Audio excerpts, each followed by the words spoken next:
Olá, galera do segundo ano, beleza? Tudo bem? Todos com saúde, todos cuidando dos seus. Isso aí, né, galera? Olha só, sei que tá todo mundo com saudade aí da nossa aula presencial, né? Mas, infelizmente, né, a gente está vivendo esse momento aí que a gente precisa estar se encontrando, sim, mas se encontrando dessa forma. Paciência, não tem jeito, né? Vamos procurar fazer o melhor possível. Estamos aqui a partir desse momento em aula, galera. Certo? Se é aula, pede para quem está com você parar um pouquinho de falar com você. Se você está deitado, tem que levantar, cara. A aula a gente assiste sentado, caderninho aberto para anotar as observações. Não pode ter TV ligada. Você é aula séria, você precisa estar ligado, focado aí, para que o prejuízo, né, disso tudo seja o menor possível. Certo, galera? É matéria nova, nós vamos em frente. Nós tivemos aí a live do Alberto, que foi show de bola. Ele reviveu ali com vocês, né, com a gente, porque eu estava assistindo também, os conceitos básicos aí da análise combinatória, fez uma revisão bem legal. E a gente vai tocar em frente, né? Como eu disse na chamada da aula, a gente vai falar sobre os números binomiais. Os números binomiais são estruturas algébricas provenientes do cálculo combinatório, proveniente do cálculo do número de combinações, né, de n elementos P a P, que vocês sabem, a gente lembra bem, que se não é o principal, é um dos principais problemas da análise combinatória. Vamos dizer que seja a cereja do bolo, né? Quando a gente está dando um curso de análise combinatória, quando a gente chega num momento em que a gente precisa calcular de quantas maneiras podemos escolher alguns elementos de um conjunto, né? De quantas maneiras, dado um conjunto de objetos, eu posso escolher alguns desses objetos. Esse é o problema das combinações, né? E é um problema que tem inúmeras aplicações na matemática mesmo, né? Na matemática formal, demonstrações, como a gente viu, né? Em sala de aula ali, que a gente provou, né? Que o número de diagonais no polígono convexo é n, que multiplica n menos 3 sobre 2. A gente provou isso usando o cálculo de combinações, né? Da escolha ali dos vértices, né, do polígono para traçar as diagonais. Foi bem interessante. Então, o número binomial é, na verdade, esse número de combinações, esse número de escolhas que a gente pode fazer. Deixa eu mudar aqui o slide. Então, tem a definição aí, vamos nessa, do número binomial. E, na verdade, é só uma maneira, a princípio, né, diferente da gente representar o número de combinações de elementos tomados P a P, que a gente sabe. Deixa eu pegar aqui a canetinha para ir marcando, vou rabiscando aqui. A gente sabe que se eu tenho n elementos e preciso saber de quantas maneiras eu posso escolher P desses n elementos, então eu conto todas as permutações que eu posso fazer com os n elementos e levo em consideração as repetições, né, que a gente teria aí no caso dos elementos que foram escolhidos e dos elementos que não foram escolhidos, né? Você pode ter aquela dúvida básica quando eu escrevi lá a fórmula, que aí o p fatorial veio antes do n menos p fatorial, mas você sabe que não custa, né, lembrar que a multiplicação de números naturais, aqui no caso, ela é comutativa, ou seja, a ordem dos fatores não altera o produto. Então isso aqui é, de fato, o número de combinações de n elementos tomados P a P, né? Então a gente tem aqui os nossos domínios de validade, né? N tem que ser um número natural, P também tem que ser um número natural, e o principal, né? P, como a gente vai escolher alguns, no máximo que a gente pode escolher todos, né? Então, no máximo, o número P será igual ao número N, né? Mas de uma maneira geral, menor ou igual a N. Essa maneira de representar os números ela é bem interessante, né? Fica fácil da gente trabalhar com ela. E aí basta pensar que para calcular qualquer número que tenha esse aspecto, a gente precisa só usar a fórmula, certo? Então a gente tem aqui alguns exemplos. Então esse binomial, aí vamos lá, como é que a gente lê esse número? Normalmente, lá no slide anterior, né, eu falava sobre... né, estava escrito lá como normalmente se chama, né, esses caras. Costumo falar o binomial 5 por 3, certo? Então, o binomial 5 por 3 é o fatorial de 5 sobre o fatorial de 5 menos 3 vezes o fatorial de 3. Acredito eu que o cálculo, né, dessa expressão não seja uma dificuldade para você nessa altura do campeonato. Você sabe que você vai pegar esse 5 fatorial, né, e vai levar até o 3 fatorial, vai cancelar, o 2 fatorial você vai calcular, dá 2, né, então vai sobrar o 5 e o 4 aqui em cima, que dá 20, sobre o 2, 10. Então, isso aqui são coisas iguais, sempre. O binomial 5 por 3 é igual a 10. Não sei, já posso até adiantar, mais na frente isso vai aparecer mesmo. Lembrando lá do nosso comentário, quando a gente começou a trabalhar com as combinações, lembrando que se eu vou escolher 3 coisas entre 5 coisas, ao mesmo tempo eu estou escolhendo 2.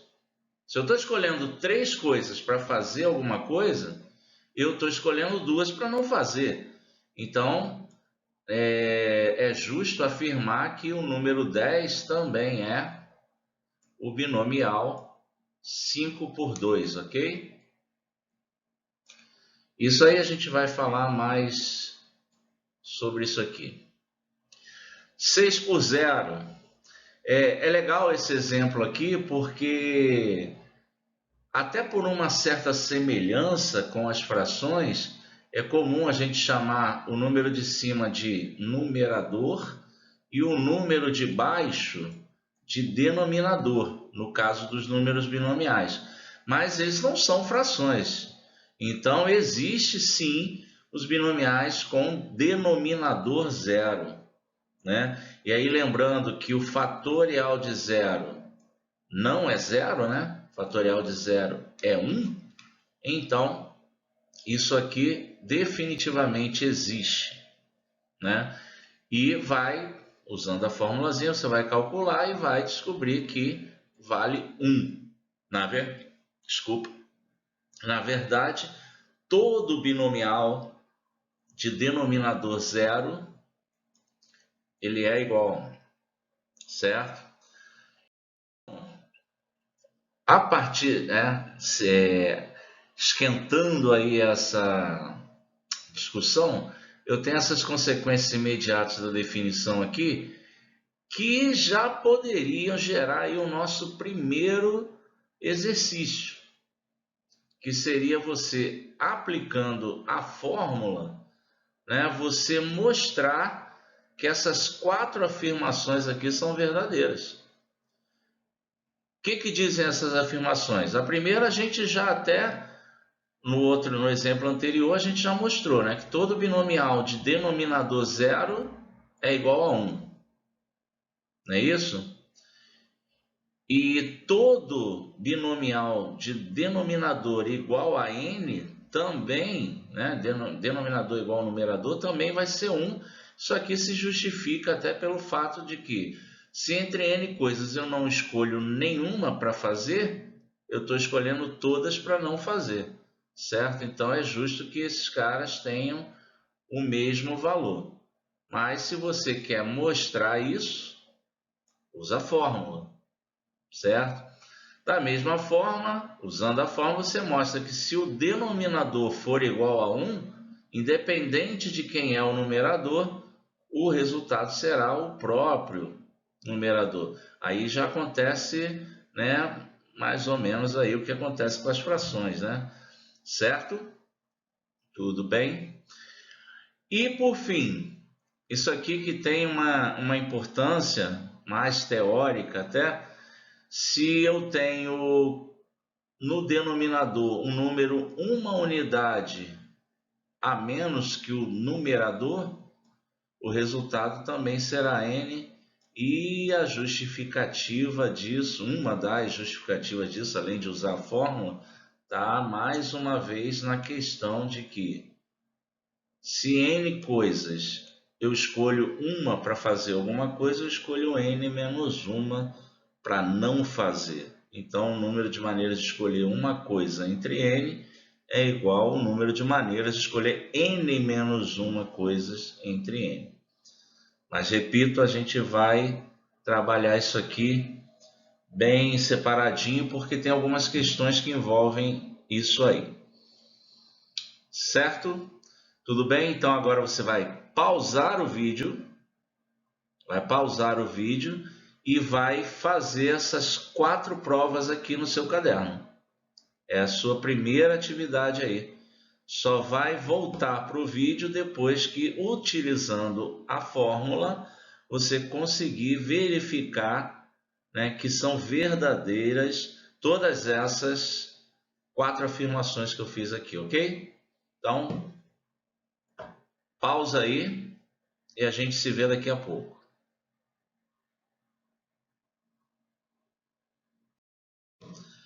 Então, gente, voltaram, conseguiram resolver? Se não conseguiu fazer ali as 4 provinhas, comenta aí e depois a gente mostra aí como é que faz, tá bom? Mas eu acredito que vocês tenham conseguido fazer sim. Então, gente, vamos voltar para aquela questão desse n por p poder ser igual a um n por q, né? Existem duas possibilidades. Quando eu afirmo que dois números binomiais são iguais, existem duas possibilidades. Bom, de fato, dois números binomiais serão iguais apenas se seus numeradores forem iguais. Fato. Isso aí tudo bem. Agora, com relação aos denominadores, eu tenho duas situações. Ou P e o Q são iguais, o que seria o mais simples a se pensar, né? Que aí eu teria dois números binomiais de fato iguais, né? Ou então acontece aquilo que a gente já vinha comentando antes, né? O fato de P e Q somados resultarem no N, né? Que é o caso quando eu digo, por exemplo, que o binomial 6 por 2, ele seria de fato igual ao binomial 6 por 4. Desculpa aí minha letra aqui no mouse, porque aí não tem como, né, fazer igual no quadro que eu faço bonitinho. Mas de fato esses dois binomiais são iguais por conta lá já daquela discussão nossa lá no cálculo de combinações, né? O que é o binomial 6 por 2? Eu não posso esquecer nunca dessa relação, né, com o cálculo combinatório. Né? Se eu tenho 6 coisas e preciso escolher duas, na mesma quantidade de maneiras que eu tenho para fazer isso, eu tenho para escolher 4, porque quando eu estou escolhendo duas, necessariamente eu estou escolhendo 4. Né? Então, para que dois binomiais sejam iguais, os numeradores têm que ser iguais, mas os denominadores não necessariamente. Claro que eu não vou descartar de forma alguma a possibilidade de P e Q serem iguais, mas tenho sim que considerar a possibilidade de que os denominadores somados resultem no numerador, ok? Então, assim, com certeza vai aparecer no material de vocês equações para você determinar aqui no lugar do P e do Q vai aparecer um xizinho e tal.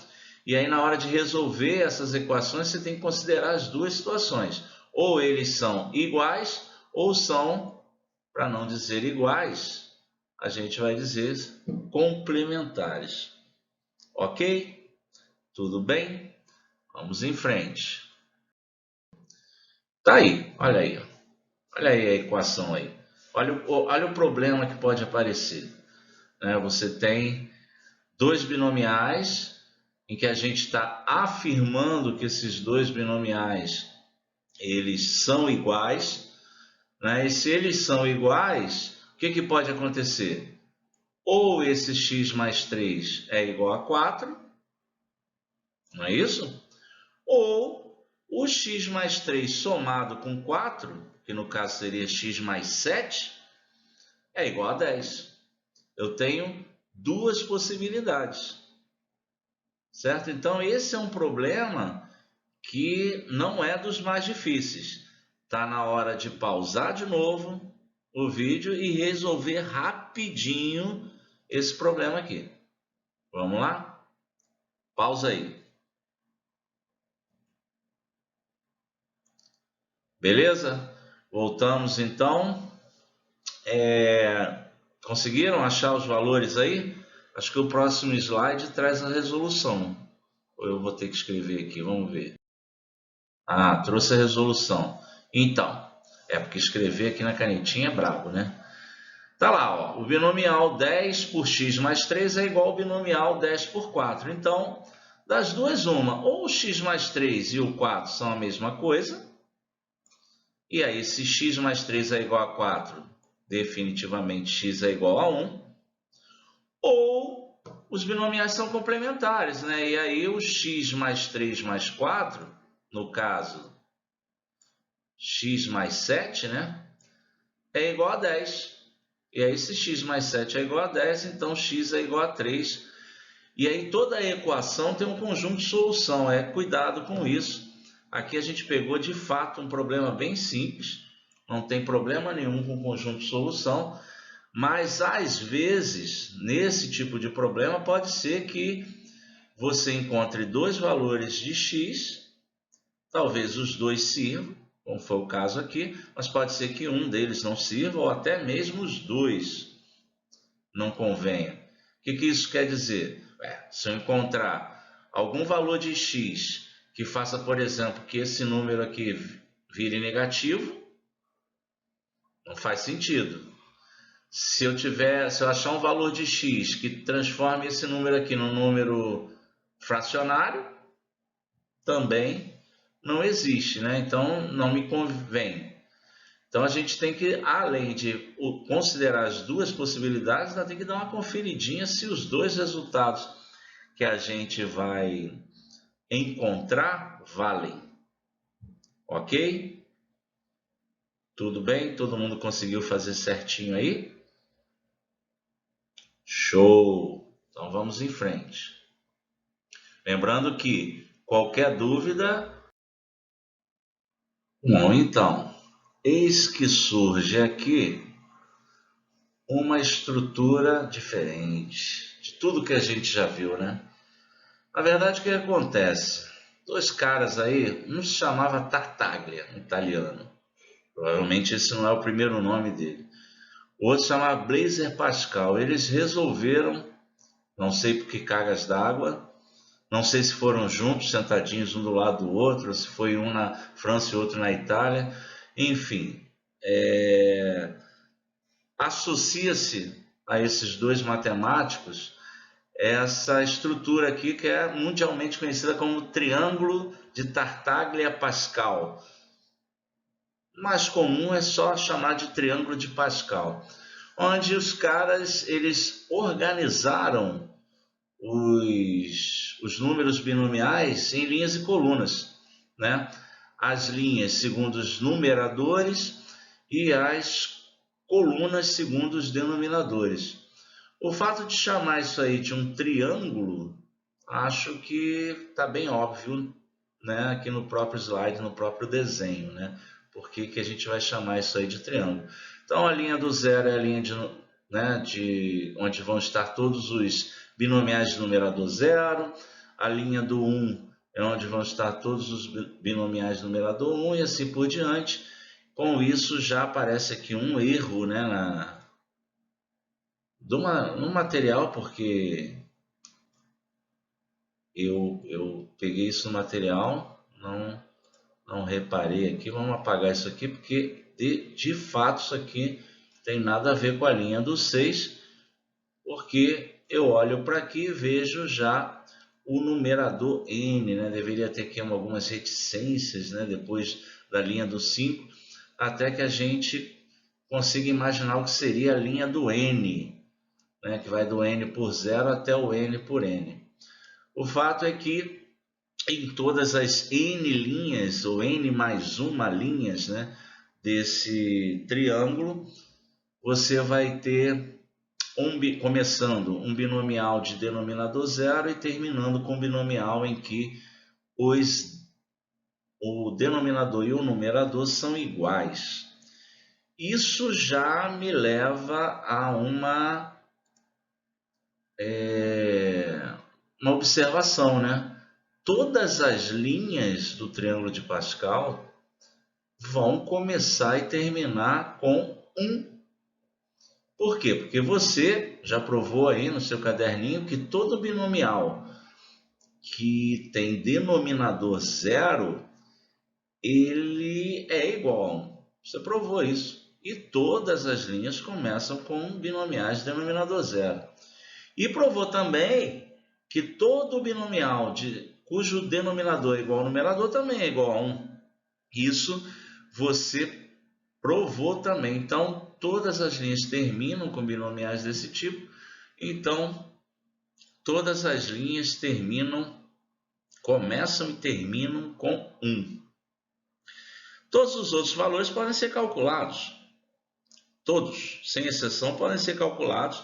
A gente tem a fórmula. A gente tem a fórmula que define o número binomial, né? É só a gente usar ela que a gente calcula qualquer número binomial.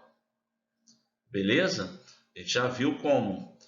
Agora, é claro que a gente pode começar a escrever aqui esse triângulo com os seus valores. Por exemplo, aqui ó, na linha do zero, você só vai ter o número 1. Né? Não tem outro binomial na linha do zero, porque, lembrando que, por definição, todo binomial, o denominador ele tem que ser menor ou igual ao numerador, além de ser número natural. Não existe nenhum número natural que seja menor do que o zero. Então, no máximo, você vai ter o 0 por 0, que é igual a 1. Já na linha do 1, né, a gente vai ter o 1 por 0, que é igual a 1. E a gente vai ter o 1 por 1, que também é igual a 1. Todas as linhas começam e terminam com 1. Já a linha do 2 vai ter 3 elementos. Ó. O primeiro é 1. O segundo é o 2 por 1. Você pode calcular ele pela fórmula, não é isso? Mas também pode lembrar que provou também que todo binomial cujo denominador é igual a 1, ele é igual ao numerador. Então, 2 por 1 é igual a 2. E vamos fechar aí sempre com 1, que é o binomial que tem denominador e numerador iguais. Né? Já no caso da linha do 3, você vai ter aqui começando com 1, 3 por 1, todo número binomial que tem denominador 1, ele é igual ao numerador. Esse 3 por 2 você pode calcular, mas também tenho dois motivos para dizer que isso aqui é igual a 3.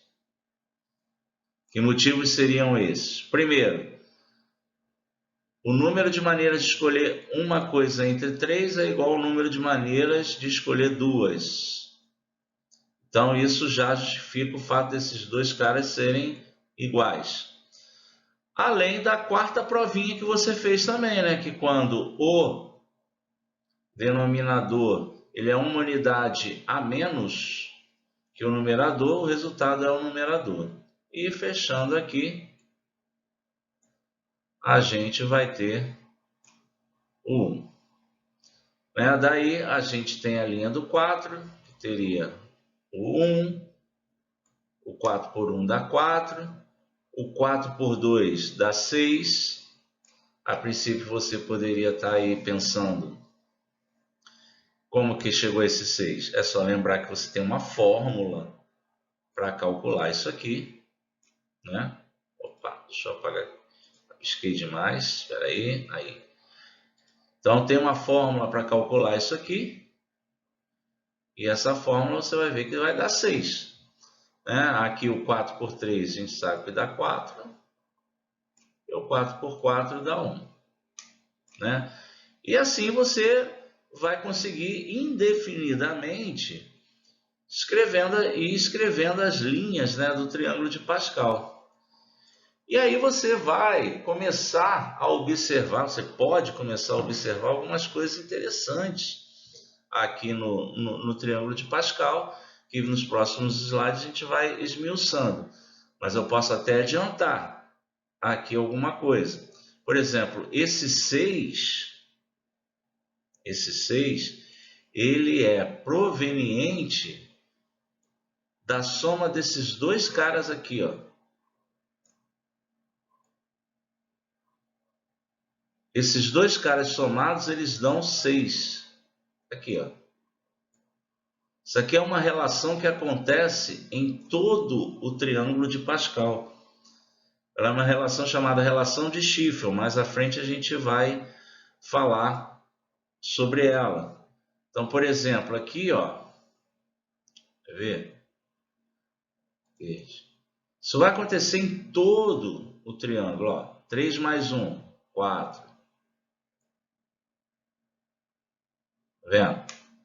Sempre que eu pegar dois elementos consecutivos numa linha do triângulo de Pascal, a soma desses dois elementos vai ser um elemento imediatamente abaixo da segunda parcela dessa soma. Então, por exemplo, seja lá qual for, né, a linha que eu vou escrever aqui, né, no caso a linha do 5, eu já sei que aqui embaixo vai aparecer o número 10. Ah, mas por que vai aparecer o número 10? Porque ele está abaixo do 6 e a soma do 4 com o 6 resulta em 10. E assim você consegue, a partir daí, sem fazer até aquelas contas lá, usando a fórmula, você consegue escrever o triângulo indefinidamente, né? Você tem aqui, ó, 1 mais 4 dá 5, 4 mais 6 dá 10, 6 mais 4 dá 10 e 4 mais 1 dá 5. E aí você sabe que o último elemento sempre fecha com 1. Certo? Então você consegue, se você quiser escrever a linha do 6, vai ficar como? 1, 6, 15, 20, 15, 6, fecha com 1 de novo. Certo? Essa relação é chamada relação de Schiffel. A gente vai falar sobre ela aí na frente. O que mais que a gente pode? Vamos passar aqui para o outro slide, ver o que ele diz. Algumas propriedades, vai falar fatalmente algumas coisas que acontecem, que a gente observa aí no triângulo de Pascal. Primeiro, dois binomiais equidistantes dos extremos são iguais. A gente acabou de fazer essa linha aqui do 5, né? 1, 5, 10, 10, 5. E é fácil ver que, no caso aqui, como eu tenho uma quantidade par de elementos, eu tenho 3 e 3, né? Eles vão aqui, ó, funcionar exatamente, né, esse risco azul aqui que eu fiz, ó, ele funciona como se fosse um espelho, né? Você vai espelhar, você vai ter 1, 5, 10, 10, 5, 1. Né? Isso vai acontecer em todo o triângulo. Se for lá na linha de numerador 9, né, e você vai do 0 até o 4, né? Depois do 5 até o 9, repete tudo ao contrário. É fácil de você verificar isso aí, se você está rabiscando aí o triângulo de Pascal no teu caderno.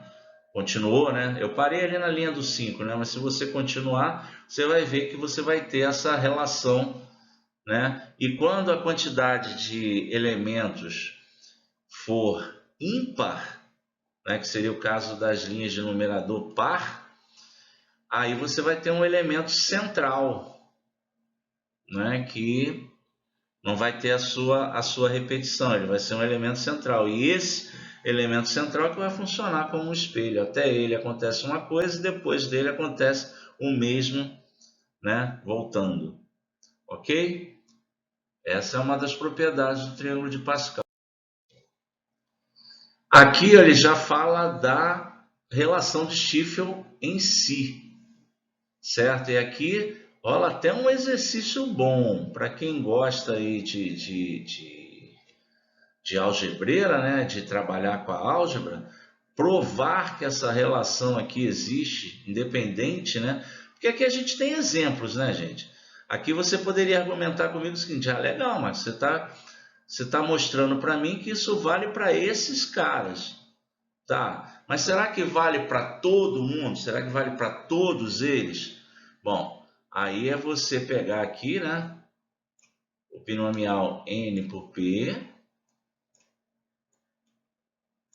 né, somar com o binomial n por p mais 1,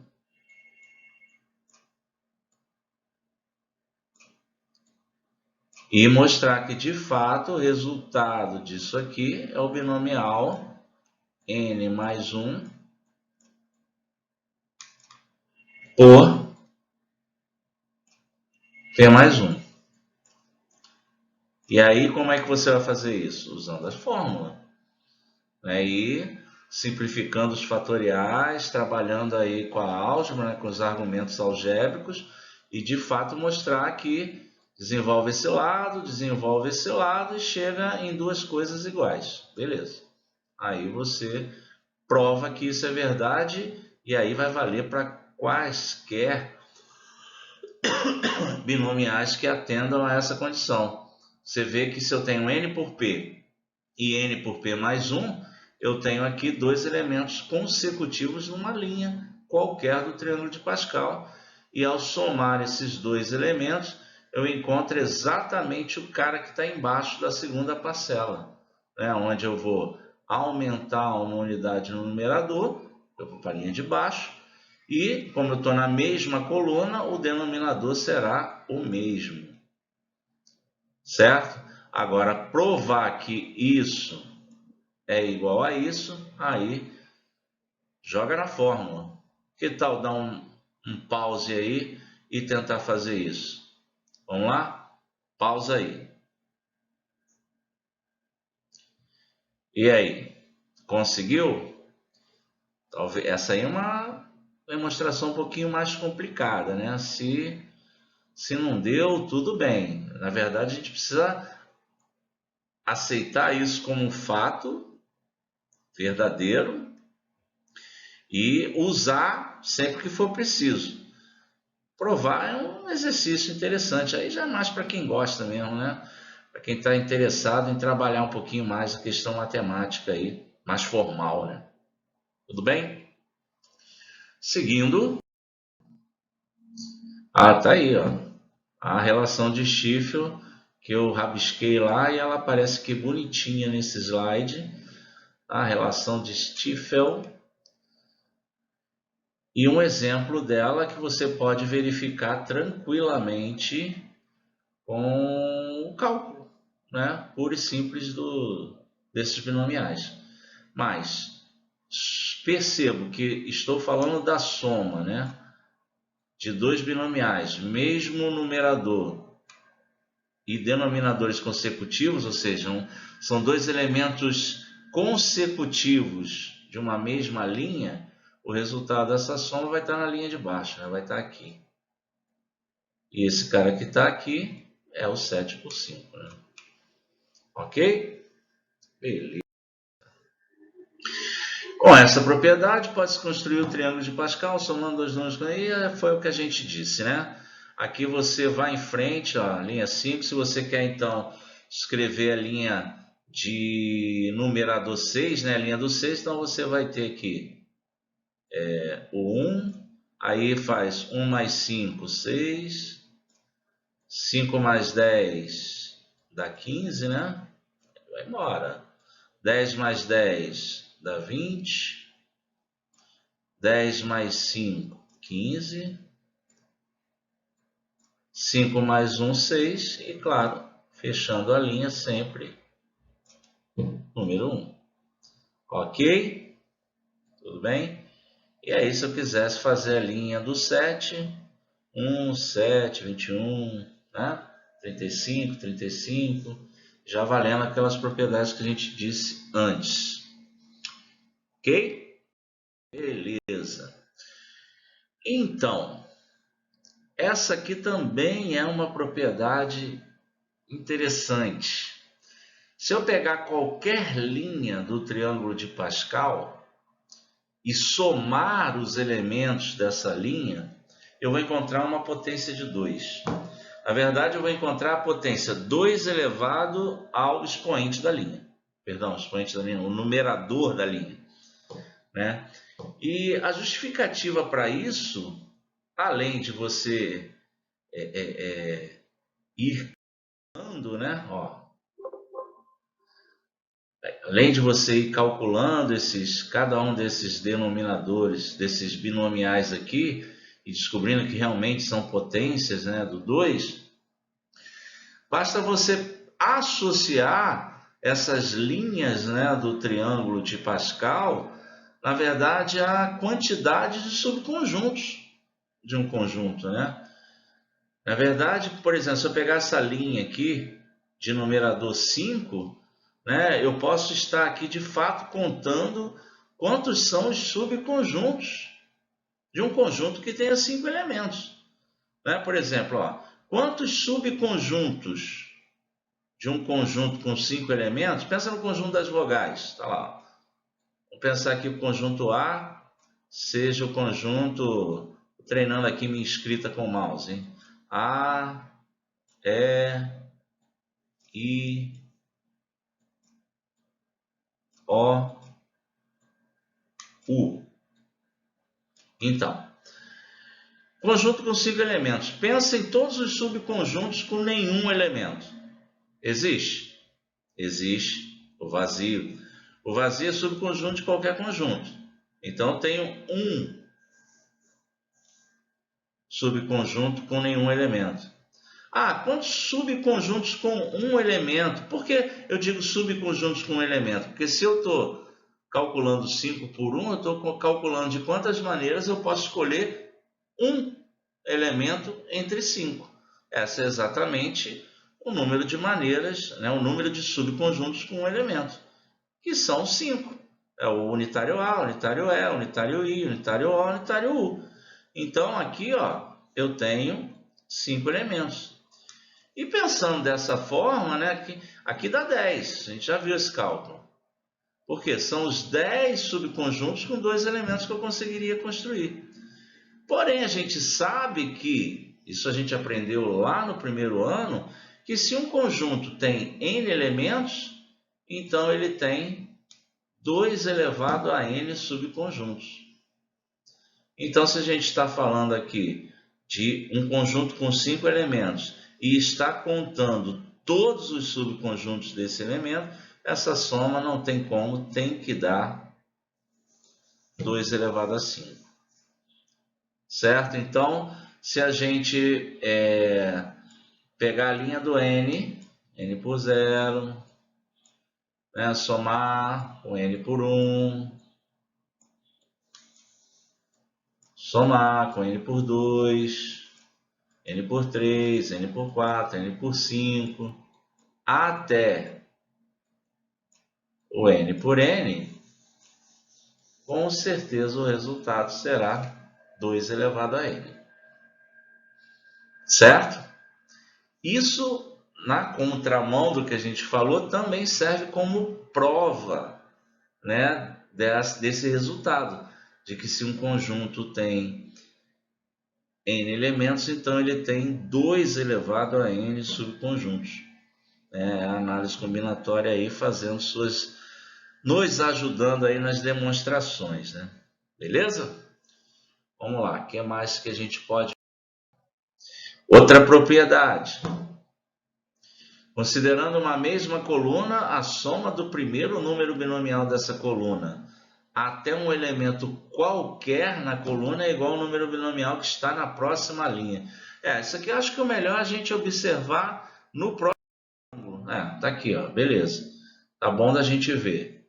Então, se eu pego aqui, ó, essa coluna 1, 3 e 6, no momento que eu paro, a soma desses caras vai estar aqui, ó. A gente vai fazer esse movimento, ó. Em todo o triângulo a gente pode fazer isso, ó. Se eu pegar aqui, ó, vou 1, mais 1, 2, mais 1, 3, mais 1, 4, mais 1, 5. Parei aqui, ó. Sempre vai funcionar, tá vendo? Ó. Isso acontece a qualquer momento, em qualquer situação. Ó, 1 mais 2, tá aqui o 3. 1 mais 2 mais 3, dá 6. 1 mais 2 mais 3 mais 4, dá 10. Isso é uma propriedade que a gente tem que estar ligado, porque tem questão que você precisa lembrar disso, hein? Tá bom? Beleza. Outra propriedade, também quando coloca dessa forma, depois você pode voltar, né, um pouquinho no vídeo, né, e pausar no slide aí para você copiar, e você vê que a gente está falando exatamente de uma maneira genérica, né, do que a gente fala mais quando a gente coloca aí o próprio triângulo e mostra que nas diagonais vão acontecer exatamente a mesma coisa que acontecia antes. Eu pego uma diagonal qualquer, por exemplo, essa aqui, ó, 1, 1, 1, 1, 1. Onde eu parar, a soma dos que eu já passei vai estar aqui embaixo. Tá vendo? Aqui, ó, 1 mais 4, 5, mais 10, 15. Tá vendo? Ó, começa daqui, ó, 1 mais 2, 3. 2 mais 3, perdão, 3 mais 3, 6. 6 mais 4, 10. 10 mais 5, 15. Então, vale esse teorema aí também, essa propriedade das diagonais no triângulo de Pascal. Tá aí um exercício. Hora de pausar. Como é que você faz para resolver essa equação? Equação já sabe, achar o valor de x. Qual é o valor de x ou os valores de x que vão satisfazer a essa igualdade aí? Pausa o vídeo, faz rapidinho e volta. Então, conseguiu? Show de bola? E aí, como é que a gente pode pensar nisso aí? Provavelmente o outro slide traz a solução, mas eu gostei desse negócio de escrever aqui. Vou começar a treinar essa escrita aqui. Olha só, aqui nessa soma, olha que legal, tá rolando exatamente o que a gente acabou de falar lá da relação de Stiefel, ó. Eu tenho o 5 por 3 e o 5 por 4. Esses caras, eles são consecutivos, né, numa linha do triângulo de Pascal. Então, o resultado dessa soma é o cara que estaria embaixo do 5 por 4 no triângulo. Bom, quem é esse cara que estaria embaixo do 5 por 4 no triângulo? Primeiro que se eu desci uma linha, o meu numerador mudou de 5 para 6. Agora, se eu estou aqui nessa coluna, essa é a coluna do denominador 4. Então, eu continuo com 4 aqui. Certo? Agora, isso aqui, ele disse que é igual a 6 por x. Pô, aí ficou legal, né, galera? Por quê? Se 6 por 4 é igual a 6 por x, então x é igual a 4. Aí você fica feliz da vida, assina a prova e vai embora. Dançou, né? Deu mole, não deu? Por quê? Por que deu mole? Porque esqueceu que quando eu tenho a igualdade entre dois binomiais, duas situações podem acontecer, né? Os numeradores são iguais. Os denominadores podem ser iguais ou esses binomiais podem ser complementares, ou seja, pode ser que o 4 somado com o x resulte em 6. E aí, nesse caso, eu também vou ter o quê? A possibilidade de que o x seja igual a 2. Ok? E aí, tanto o 4 quanto o 2 podem entrar aqui, né? No lugar do x, sem problema. Então, se é resolver uma equação, você vai escrever um conjunto de solução. E nesse conjunto de solução, sem problema nenhum, vai entrar o número 2 e vai entrar o número 4. Ok? Provavelmente o próximo é a resolução exatamente aí como a gente diz. Beleza? Assim está mais bonito do que escrito por mim, mas nas próximas aulas, a não ser que tenha muita coisa para escrever, né? Eu vou passar a trabalhar, vou escrever aqui, que eu vou treinando, eu vou melhorando a letra, daqui a pouco eu estou escrevendo aqui, igual eu escrevo no quadro. Vamos ver. Beleza? Tudo bem? Vocês conseguiram resolver de boa? Opa, mais um problema. Ih, rapaz. Aí, outro aqui que está faltando coisa. A solução da equação binomial x menos 1 igual a 2. Tinha que estar, faltou o resto, né? Ó, lá na resolução deve estar dizendo que é igual aqui. Aí você vai ter que definir separe, primo. Pior que aqui eu não estou com o livro, mas eu acho que acho que ele iguala a 6. Acho que ele iguala a 6. X menos 1 sobre 2 é igual a 6. Se não for isso, depois vocês vão me perdoar, tá? Mas vamos lá, vamos resolver então assim, tá? Vamos igualar a 6. Dá um pause aí e tenta responder para mim qual das opções aí a gente vai ter, beleza? Pausou? Foi? Show, voltamos. Então, eu estou dizendo que esse número binomial aqui ele é igual a 6. Aqui eu não estou dizendo que ele é igual a outro número binomial. Estou dando um valor, ele é 6. Aqui não tem jeito, aqui a gente vai ter que colocar isso aí na fórmula. A gente vai ter que dizer que x menos 1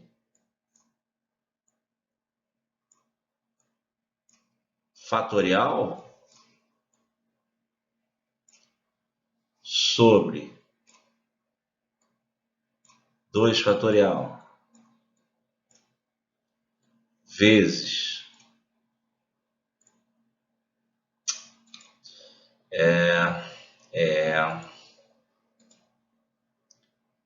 vezes x menos 1 menos 2. Não é essa a fórmula, gente? Ó, quantos eu tenho, quantos eu vou escolher e quantos eu não vou escolher, né? Então, isso aqui é igual a 6. Beleza, isso aqui eu poderia apagar, né? E já escrever de vez aqui o quê? Vamos apagar aqui, ó. Eu já vou escrever de vez x menos 3 fatorial, beleza? Agora, o que a gente viu? A gente viu que essa expressão aqui, com fatoriais, a gente pode simplificar ela. A gente pode fazer esses fatoriais desaparecerem. A gente vai pegar o número maior. Quem é maior? X menos 1 ou x menos 3? X menos 1, né? Então, a gente vai pegar aqui o x menos 1. Vai tirar 1. Aí vai ficar com x menos 2. Vai tirar 1. Vai ficar com x menos 3. Aí eu paro. Eu paro porque eu tenho aqui embaixo um x menos 3 para o nosso queridão tchum-tchum. O fatorial de 2 a gente calcula 2. Né? Então, isso aqui vai dar 6. Claro que se a gente quiser ganhar tempo, a gente apaga o 2 aqui, apaga o 6 e já escreve 12. Né? Já que o 2 que estava aqui embaixo passou para lá multiplicando. Tchum-tchum. Primeiro tchum-tchum que eu faço na minha vida com o mouse. E aí ficamos com x menos 1. X menos 1 vezes x menos 2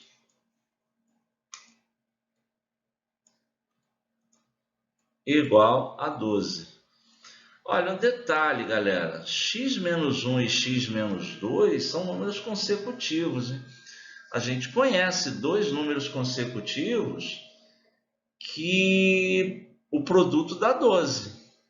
3 e 4, né? Ou seja, esse cara aqui, que é maior do que esse, seria o 4. E esse cara aqui, que é o menor, seria o 3. O produto dá 12. Só que para esse cara aqui ser 4 e esse cara aqui ser 3, quanto tem que ser o x? O x tem que ser 5. Ah, essa é a única maneira de... Claro que não. Você pode multiplicar aqui, multiplicar todo mundo, passa o 12 para cá, equação do segundo grau. E aí o que vai acontecer é que você vai encontrar 5 e provavelmente um número negativo que não serve. Ou até o zero mesmo não serviria aqui, porque eu não teria um número natural, né? Colocando um zero ou um número negativo no lugar do x. Ok? Então, x é igual a 5. Isso aqui foi uma vuduzinha aí que a gente pode usar a qualquer momento, né, galera? Tá, e aí? O número 5 se enquadra em qual das opções? O número 5 não é par. Mas ele é ímpar e primo. Isso com certeza.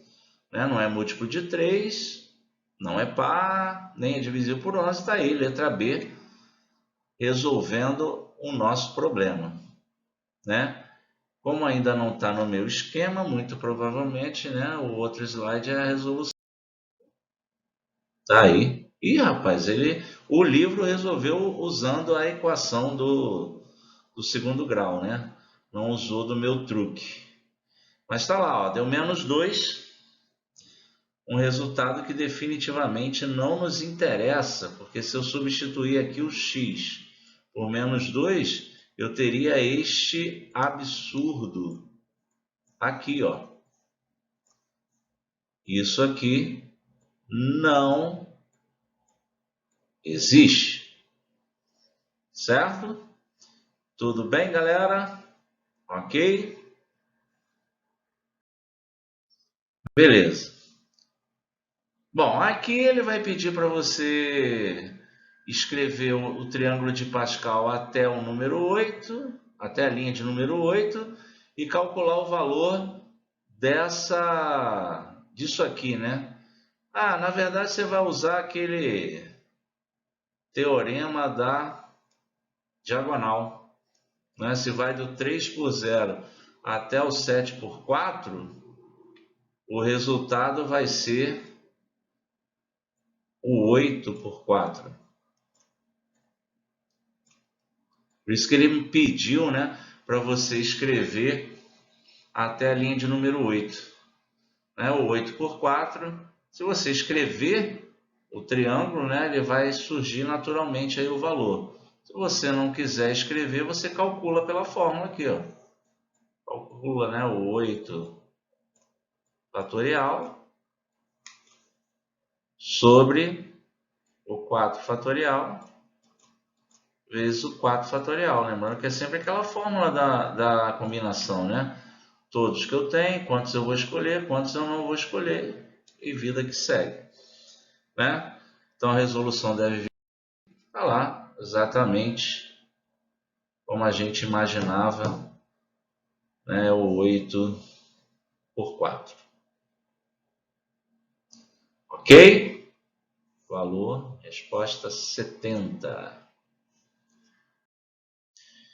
Beleza, galera. Outro problema. E aí? Eu quero calcular esse somatório aqui.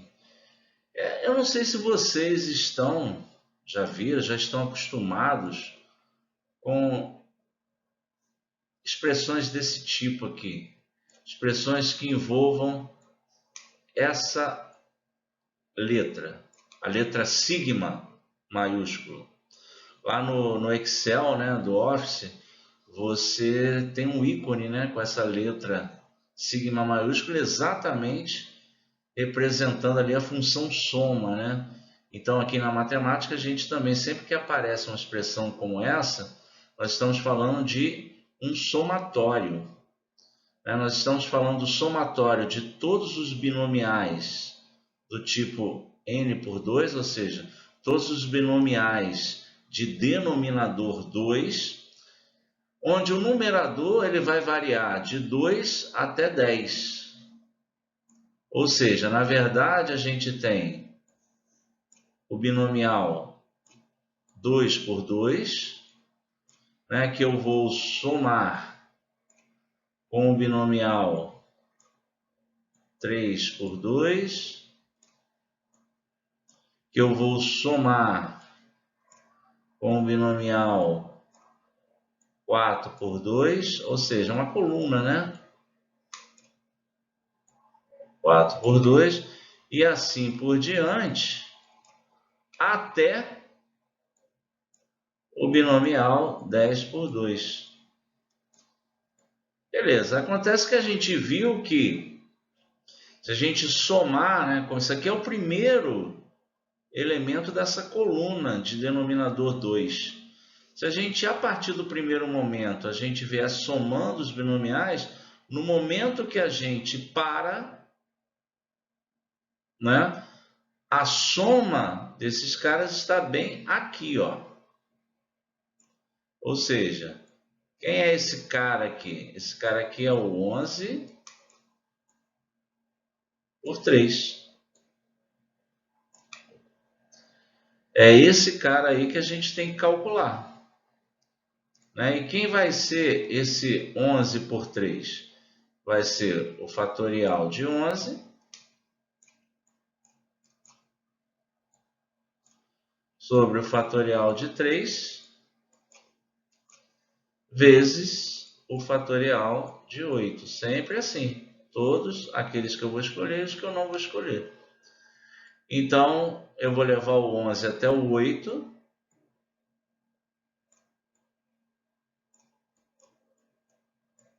Onze vezes 10 vezes 9. Vou cortar o 8, né? Vou calcular o fatorial de 3, que dá 6. Que simplificando com o 10, né, por 2, aqui vai dar 5. E aqui vai dar 3, que eu vou cancelar com o 9. Então aqui vai dar 3. E 15 vezes 11 vai dar 165. Nossa letra D.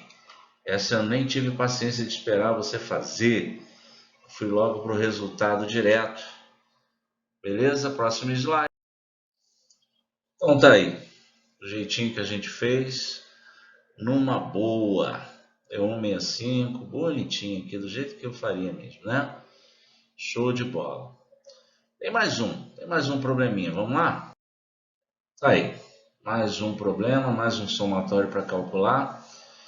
Eu quero calcular o somatório de todos os binomiais de numerador 10, onde o meu denominador vai variar daí de 1 até 10, ou seja, eu quero a soma do 10 por 1 até o 10 por 10.